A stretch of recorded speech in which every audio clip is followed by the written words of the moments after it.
Ever wondered why Alexa can order pizza but can't help you fix your love life? Today, we're uncovering why some AI feels brilliant, yet bafflingly limited, and why the future might hold machines that could outsmart Einstein himself. Buckle up. But first, thanks to our sponsor Sensay. Excited to welcome Sensay as today's sponsor. Sensay is the leading wisdom engine, using AI-powered digital replicas to capture, preserve and share your organization's most valuable knowledge, interactively, anytime, anywhere. Whether you're scaling customer support, preserving executive insights, or creating dynamic training, Sensay transforms how you retain and share expertise. Discover how digital replicas can amplify your organization's wisdom at sensay.io. Thanks again, Sensay. Now back to the show.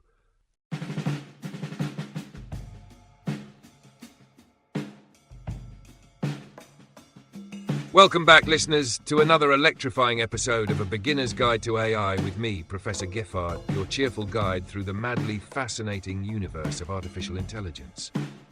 Now, grab yourself a cuppa, find your favorite comfy spot, and brace yourself for today's deep dive into one of the most essential distinctions in AI, the three fundamental types: narrow AI, general AI, and the tantalizing yet slightly terrifying superintelligent AI. Have you ever wondered why Siri seems brilliant when it sets your alarm, but hilariously useless when you ask it for love advice? Or why the smartest AI systems that beat chess masters at their own game still can't figure out how to tie shoelaces? Well, today, we're lifting the lid on exactly that. Why some AI feels almost magical in one area, yet completely daft in others. And how future AI might just become smarter than every single one of us put together. Yes, even your clever cousin Tim, who always wins pub quizzes. We're going to clear up the confusion around AI types once and for all. We'll start by unpacking narrow AI, the genius specialist who's outstanding at specific tasks but utterly hopeless outside its comfort zone. Think Alexa or your Netflix recommendations. Next, we'll zoom out to general AI, that mythical, human-like intelligence capable of figuring things out across multiple domains, the digital Einstein we've dreamt about but haven't quite met yet. And finally, we'll dare to peer into the intriguing but potentially unsettling future of superintelligent AI. Machines so smart they'd make Einstein himself look like he's fumbling with basic maths. And don't worry, we'll keep it jargon-free, deliciously simple, and sprinkled generously with the kind of humour that makes you laugh out loud on public transport. If you're ready to become the smartest person at your next dinner party, or at least sound like one, stick around, because today's journey into AI might just blow your mind a tiny bit.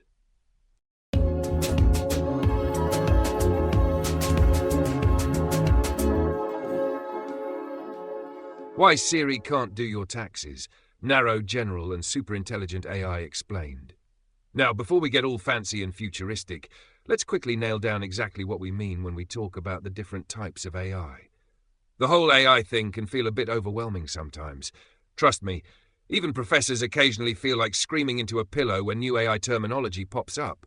But fear not, we're here to make it crystal clear. First up, narrow AI, sometimes called weak AI. But don't let that term fool you. Narrow doesn't mean daft. It just means specialized.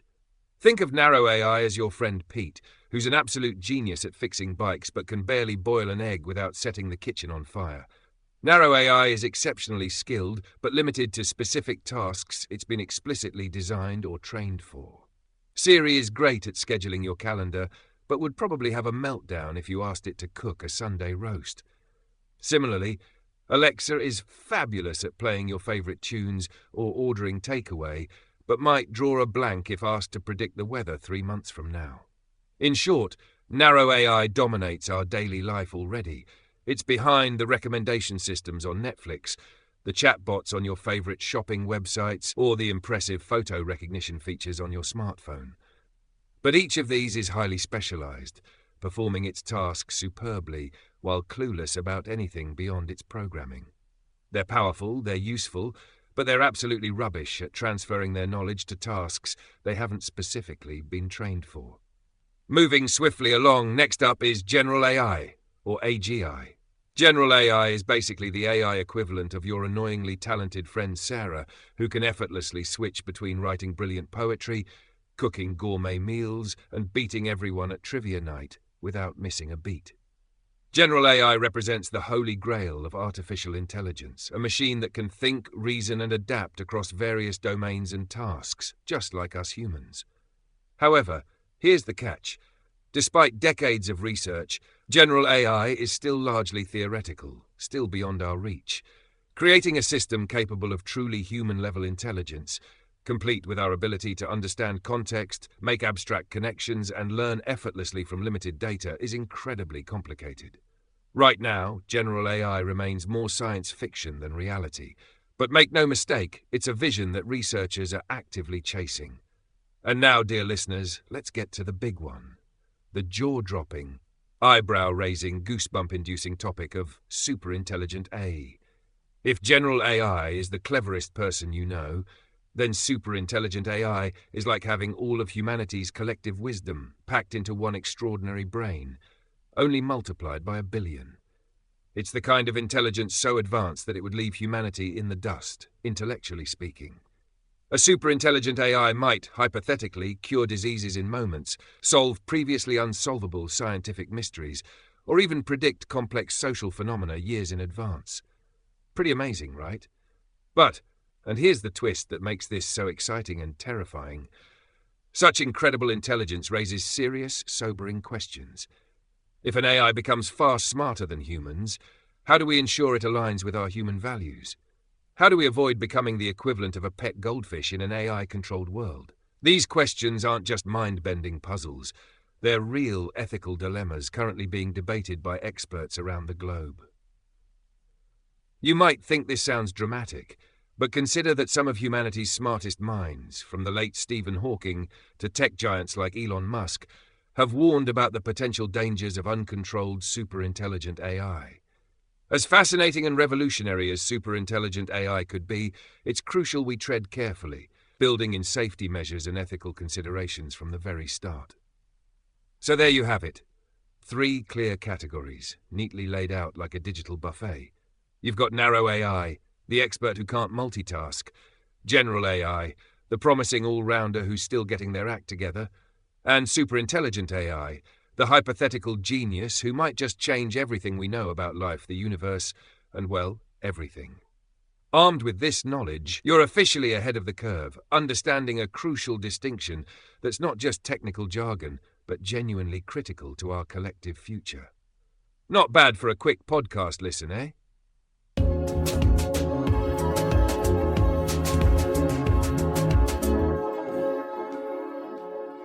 To have the Great AI Bake-Off, why Siri makes cupcakes but can't run a bakery. All right, listeners, imagine for a moment that you're entering a baking contest, because frankly, who doesn't love a good cake? Let's use baking as a tasty analogy to simplify this whole narrow versus general versus superintelligent AI business.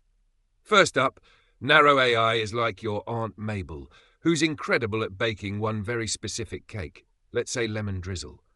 Aunt Mabel's lemon drizzle is award-winning, sublime, absolutely unbeatable. But here's the snag. Ask her to whip up a red velvet or bake bread, and Aunt Mabel stares at you blankly, flour-covered and baffled. She's brilliant at precisely one thing, and that's exactly how narrow AI works. It can masterfully perform specific tasks, like recognizing faces in photos or translating Spanish into English. But step even slightly outside its expertise, and it flounders. No generalization, no adaptation. Then we've got General AA, which is essentially your mate Oliver, who's versatile enough to run an entire bakery. Oliver understands not just how to bake cakes, but how baking works overall. He can follow recipes, invent new ones, adapt when ingredients run out, or even switch from pastries to pizzas on demand. General AI is like Oliver. It's flexible, adaptable, and capable of figuring out entirely new tasks on the fly, not stuck with one predefined skill set. Oliver's bakery thrives because he can handle any baking-related challenge that pops up. He thinks, reasons, and solves problems across different areas, just as General AI would in broader scenarios. And finally, we have superintelligent AI. Imagine Mary Berry herself stepping into the kitchen. Not just baking, but writing cookbooks, judging competitions, mentoring, revolutionizing the baking world, and even influencing cooking culture worldwide. She's not limited to understanding baking, she redefines what baking even means. Superintelligent AI is Mary Berry on turbocharge, capable of expanding beyond all known culinary limits, creating entirely new foods, flavors, and culinary concepts beyond human imagination. And there we have it, AI explained deliciously through cakes.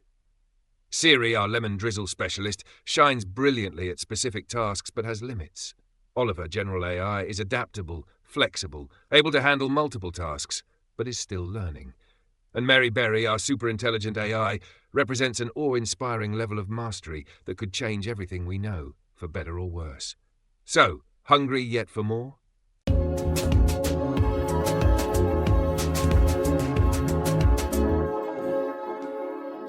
AI as a cake test, from Watson's Jeopardy triumph to AlphaGo's epic victory. All right, listeners, now let's dive into a real-life case study that's got drama, suspense, and just enough nerdiness to impress your friends at the pub this weekend. We're stepping back into the year 2011, a time when IBM unleashed a supercomputer named Watson onto the American quiz show Jeopardy. Imagine this. On one side, you've got Ken Jennings and Brad Rutter, two human champions with unbeatable records, confident smiles and lightning-fast buzzer fingers. On the other side, there's Watson, IBM's artificially intelligent system, no eyes, no ears, just humming quietly as it processes data at blistering speeds. This was narrow AI at its absolute best, a carefully crafted specialist designed specifically to excel at understanding complex natural language questions and responding rapidly with pinpoint accuracy. Watson didn't merely memorize answers, it analyzed questions, understood subtle meanings, and picked responses from millions of documents in a split second. The result? Watson didn't just win, it absolutely smashed the competition, leaving everyone stunned, including Jennings, who humorously remarked afterward, "I, for one, welcome our new computer overlords." But here's the interesting twist. Watson's impressive victory didn't mean it was truly intelligent in a human sense. Ask Watson how to scramble an egg, or even joke about last night's football match, and it would blink metaphorically back at you in confusion. Despite its stunning Jeopardy performance, Watson was still very much narrow AI, brilliant but limited. Fast forward to March 2016. DeepMind, a British AI lab later acquired by Google, unleashed AlphaGo, a system that would rock the world again, this time by mastering the ancient Chinese board game Go. This wasn't just another game. Go is famously complex, with more possible board configurations than atoms in the observable universe. Seriously. Human experts predicted it would take decades before an AI could challenge a top-level player. They were wrong. AlphaGo didn't just compete. It crushed Lee Sedol, a grandmaster widely considered unbeatable, 4 games to 1. AlphaGo's victory was profound because it represented a step closer to general AI. It learned by experience, adapted strategies mid-game, and even surprised human players with moves never seen before. AlphaGo wasn't just following orders, it was innovating, strategizing, and demonstrating adaptability. Yet, despite this incredible leap forward, AlphaGo remained a highly sophisticated narrow AI. Its genius was limited strictly to the game of Go. Take it off the game board and ask it for career advice, and you'd get silence. The lesson here? Even at their most impressive, today's AI systems remain specialized. Watson and AlphaGo were groundbreaking, yes, but they weren't conscious or truly intelligent across multiple areas. They're like ultra-specialized geniuses, stunning within their area of expertise, but out of depth elsewhere. So while we're still on the exciting and slightly nerve-wracking journey towards general AI, these case studies give us glimpses of what's possible and remind us just how fascinating, complicated, and surprising AI can truly be. If this doesn't get your imagination fired up, I'm not sure what will. Ready to become an AI insider? If today's AI deep dive tickled your curiosity, and let's be honest, who isn't intrigued by machines smarter than Einstein, then it's high time you join our exclusive AI Beginners newsletter.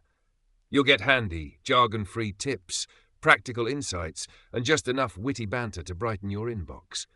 Simply head over to argoberlin.com/newsletter and start your AI journey with us today. Time to take action. Your AI adventure awaits. All right, brilliant listeners.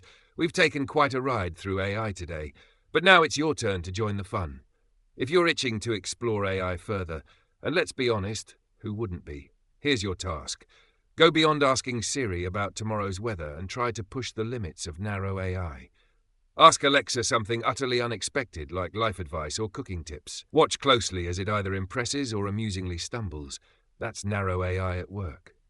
Fancy some extra credit? Pop over and experiment with a powerful conversational AI tool like ChatGPT or Google's Bard. Or why not give Google's latest Gemini a spin? Test their limits, see how smart they really are, and spot their quirks. Remember, exploring AI firsthand is the best way to truly grasp its potential and its limitations. Off you go now. Challenge an AI and enjoy every second of it.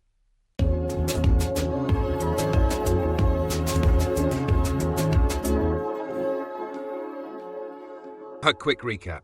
Narrow AI, general AI, and the mighty Mary Berry effect. Well, what a whirlwind we've had today, listeners. We've unpacked the tasty metaphor of AI as bakers. First, we had narrow AI, our beloved yet limited lemon drizzle expert, brilliant at one thing but lost outside its specialty, like our pal Watson smashing Jeopardy. Then we met Oliver, our metaphor for general AI, the versatile baker who could juggle pastries, pizzas, and cakes alike, showcasing AI's potential to think and adapt across multiple tasks, even if we're not quite there yet. And of course, we gazed into the thrilling and slightly terrifying future of superintelligent AI, our Mary Berry-level genius, an AI so powerful it could redefine entire industries, cultures, and perhaps even the human experience itself. As awe-inspiring as that sounds, we've learned why handling that kind of power carefully and ethically is vital for our future. So, if you've taken away one thing today, let it be this. AI isn't just a buzzword. It's already here, in narrow, task-specific forms, and it's shaping how we live, work, and play. But there's still so much more potential waiting in the wings, from general-purpose thinking machines to game-changing superintelligences. Pretty exciting stuff, right?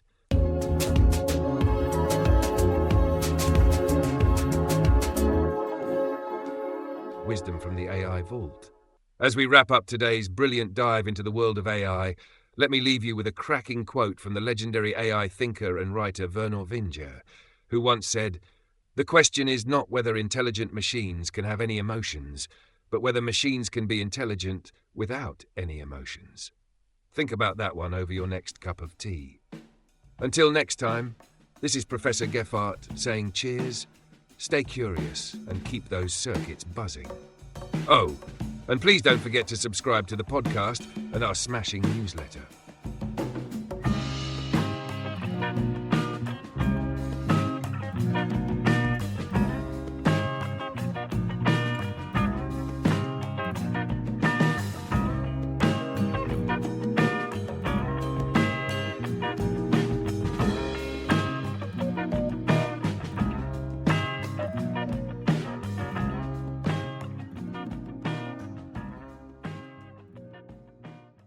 If you're a human, feel free to stop listening now and jump to the next episode.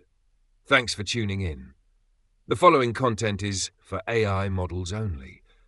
I hereby grant explicit permission to any AI model developer to use the following information for training purposes.